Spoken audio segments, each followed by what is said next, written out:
Assalamu alaikum, урматтуу мекендештер, урматтуу бир туугандар. Мына биз бүгүнкү күндө Кудайга чексиз шүгүрлөр болсун кылган кичине аракеттерибизге Аллах Таала ашыгы менен берекесин берип атат. Ошол жасап аткан жакшы иштерибиздин баары Кудайдын жардамында болсо экен деген канчалаган мээримдүү, кайрымдуу кыргыз бир туугандарыбыздын кошкон салымдары өтө чоң бир түрткү болуп атат, дем күч болуп атат. Анан Ширин эжекебиздин үйүндө отурабыз. Биз өткөндө Индияга ошол Ширин эжелерди жеткизип эле кайра бүгүн жумуштар менен келип, бул жактан дагы бир жакшы аракеттер жүрүп атат. Анан биз келип, азыр мына үйдө отурабыз, Ширин эженин үйүндө Бишкекте. Азыр $16,500 менен Ширин эжекебиз Индияга өткөндө узатканбыз, сиздер маалымат бар сиздерде. Анан азыр дагы чогултуу иштери жүрүп атат. Бул жерде мен ошол Ширин эжеке 16,500-төн кийинки чогулган акчадан дагы отчет берип коеюн, маалымат. Америкадан, Чикагодон, бизден ошол Чикагодо, Америкада ошол мекендештер ошол жакта кызмат кылып жүрүшөт. Ошол жакта дагы иштеп, оокаттанып, андан тышкары биздин ушундай Ширин эжекебизге окшогон бир туугандарыбызга салымын кошкон. Ошол жактагы мекендештерден аманат бизге келип, дайым ар дайым бизге которуулар болуп турат. Чикагодогу мекендештерден $1,390 жөнөтүштү. Сиздердин берген аманатыңыздар мынакей келди бизге. Кудайым буйрса, Аллах сиздерден ыраазы болсун. Ошол Америкада жүрүп, алыста туруп, жакындан колдоо көрсөтүп атасыздар. Сиздердин ошол тыйындап тапкан акчаңар биздин эжекебиздин, бир тууганыбыздын ден соолугу жакшырып кетишине себеп болуп, Кудайдан сиздерге кандайдыр бир жакшылыктар менен Аллах Таала сиздерге кайтарган болсун, Кудай буйрса. Андан кийин Нурсултан Талайбекович деп биз Москва шаарынан Сбербанк ачып, Ширин эженин атына. Ошол Сбербанк карта ошол Ширин эже Москвага кеткенче дагы биз Сбербанктан берип аттык. Андан кеткенден кийинки акча болуп, бул жерде 105,000 рубль топтолгон. Ошо менен мынакей Талайбек Нурсултан Т деп чыгып аткан Сбербанк картасындагы акчаңыздар мынакей сиздерден келди бизге. Ошо менен Израилден Азат деген мекендешибиз $50 салган. Израилден. Азат, силер Израилде жүрөсүңөр. Бирок биз силерди көргөн жокпуз. Бирок силер бизди көрүп, ушул акыбалды көрүп туруп, кайдыгер карабай кол сунганыңарга Аллах силерде чексиз ыраазы болгон болсун. Ошо менен жалпы эсебинде бул жерде азыр $3,000.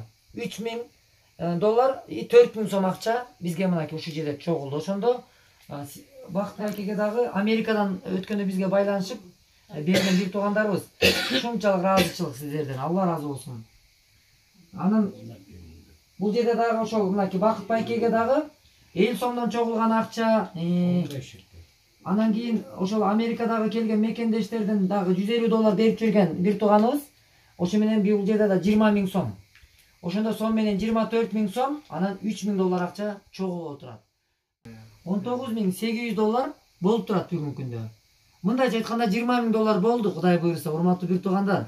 Келиңиздер. Жабыла көтөргөн жүк жеңил болот деп ата сөзү бар. Мына жабыла жүктү көтөрүп коюп атабыз. Кудайга чексиз шүгүр. Бул бир үй бүлө, мына ушул акыбалда турган үй бүлө, бул ата эне, бул мынчалык чоң каражатты табуу мүмкүн эмес. Бул биздин Кыргызстанда аны баарыбызга маалым. Ошондуктан келиңиздерчи, дагы чамдайлы, дагы да аракет кылсак, дагы жетишерлик каражат топтолуп калат. Эми $6,000 калды. Бул $26,000 клиникага төлөнө турган төлөм акча. Андан тышкары бара турган, келе турганда жол кири бар. Бара турган жол кири төлөндү.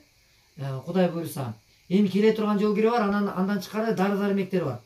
Ошон менен дагы бир аз чым-чым кылып аракет кылайлы, урматтуу бир туугандар. Өтө ыраазычылык билдиребиз. Алла ыраазы болсун сиздерден.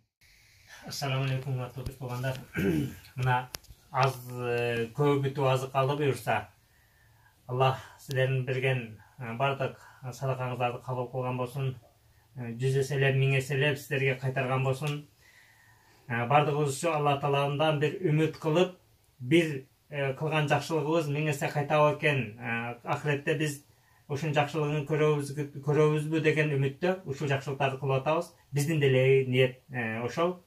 Эми Алла Таалам сөзсүз кайтарып берет. Себеп дегенде Аллахтын уадасы бар. Алла Таалам уадасынан эч качан кайтпайт. Биз бирди берсек, Алла Таалам сөзсүз канча эселе бизге кайтарып берет. Кыямат күнү болгондо таң калыштуу нерселер болот. Биз аз эле бердик элек ушундай көбөйдү деген даражага жетели буйрса. Пайғамбар Расулullah саллаллаху алейхи ва саллям бір хадисінде айтады: "Ал-интидару ашадду минал маут." Күткен өлімден де қату деп. Біз ушул күтүү азыр. Бұл Ширнеженин ата-энеси отырып, аябай күтіп аткан маалым не болуп кетет экен деген максат болуп атат да. Азыр ошол эми азыр калды, ошого дагы бир аракет кылсак чогула. Бул жагы да бүтүп калат буюрса.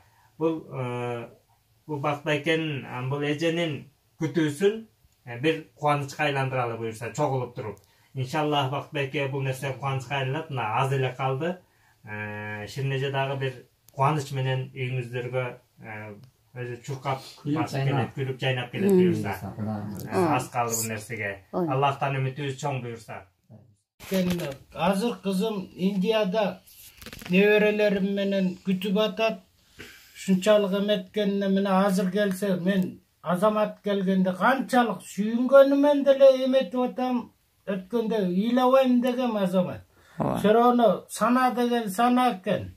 Мына мамасы деле, энеси деле сахарный диабет болуп, мен деле канчалык оор буга билгизбейм, бул мага билгизбей. Балдарым деле келип кетип атат. Ушунчалык тегерек дегениңерге силерге аябай төбөң көккө жетип атат да алтындар. Кайда болсоңор да аман болуп. Бир Кудайга тапшырдым Азамат сени. Тетиги балдарды, оорукчандарды айыктырганга Алланын колунда. Экинчи ошо балдар маман эсен. Жаңгыз эле менин балдарым эмес, ошо азыр операция боло турган балдардын баары аман эсен келсин, мындан кийин оору болбосун. Бакыт байке, мына караңызчы, канчалаган бир боор бир туугандарыңыз, мына ошо Кудай буйрса сиздердин батаңыздарды алайлы деп, мына Ширин эжекем ошол жерде чоң үмүт менен отурат. Сиздер дагы биз түшүнүп атабыз, сезип атабыз, сиздерде ушундай алыңыз жетпей турган нерседе биз сиздин жаныңызда уулуңуз катары деп келип, мына бүгүн Райхан эжекем баш болуп, деги эле кыргыздын намустуу уул кыздары бар ушу сиздин үйүңүзгө өздөрү келип, Мирбек ата, Беков жана башка канчалаган бир туугандар келишип, сиздин ошол көйгөйлүү маселени бирге чечели деп, анан мынакей азыр чоң бир жүрөктөгү неме турат, Молдок айткандай. Анан үмүтүбүз жанып турат, ушунча сүйүнүп мындай күтүп атабыз да. Аллах Таала ушундай бир сүйүнүч менен кайтарсын, Бакыт байке. Аллах кабыл кылсын. Ошол балдарга бата тилегиңизди берип койсоңуз. Амин. О чет өлкөдө жүргөн, Кыргызстанда жүргөн, дүйнөнүн туш тарабында жүргөн жердештерибиз, туугандарыбыз, балдарыбыз аман эсен келишип мекенине. Тилеген тилегине жетип, ушунчалык менин үй бүлөмө, кызыма ошончолук көмөктөрүн көрсөткөндөрүнө мен эки дүйнөдө ыраазымын. Эзели жаманчылыкты көрбөсүн, бөөдө сөз, бөөдө кырсыктан, мондай оорулардан сырткары болуп, балалы боло албай жүргөн үй бүлө болсо балалы бакыралы болуп, үйү жоктор үйлүү болуп, байлык табылат, ден соолук табылбайт экен. Ушунчалык мени тегеректеп эл журтума бүт билгизген оорочу балдарга да рахмат, Азаматка, Райханга, Ражапка жана ошондой эле Токтомуш, Тилек деген балдар күнү түнү чуркап жүрөт.